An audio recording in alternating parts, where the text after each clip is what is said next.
ଆଜି ପବିତ୍ର କାର୍ତ୍ତିକ ପୂର୍ଣ୍ଣିମା ଉପଲକ୍ଷେ ଉମରକୋଟ ଶ୍ରୀ ଜଗନ୍ନାଥ ମନ୍ଦିର ପରିସରରେ ଭକ୍ତି ଭାବରେ ମହିମାମୟ ହୋଇଯାଇଥିଲେ ଭକ୍ତଗଣ।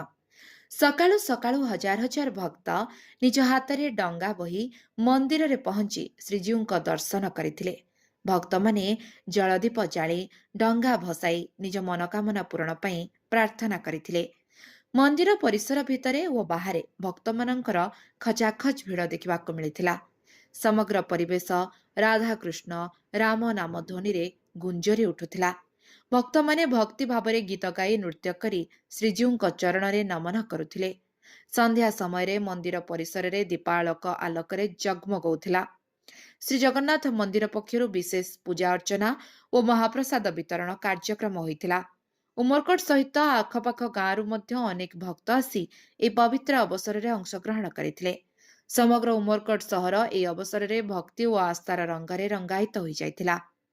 କାର୍ତ୍ତିକ ପୂର୍ଣ୍ଣିମା ଉପଲକ୍ଷେ ହୋଇଥିବା ଏହି ଡଙ୍ଗା ଭସାଣୀ ଉତ୍ସବ ଭକ୍ତମାନଙ୍କ ମନରେ ଅବିସ୍ମରଣୀୟ ଅନୁଭବ ରଖିଯାଇଛି। ନବରଙ୍ଗପୁର ଉମରକୋଟରୁ ତ୍ରିପତି ନନ୍ଦଙ୍କ ରିପୋର୍ଟ, ଲିଭ୍ ଲାଇଫ୍ ଓଡ଼ିଆ।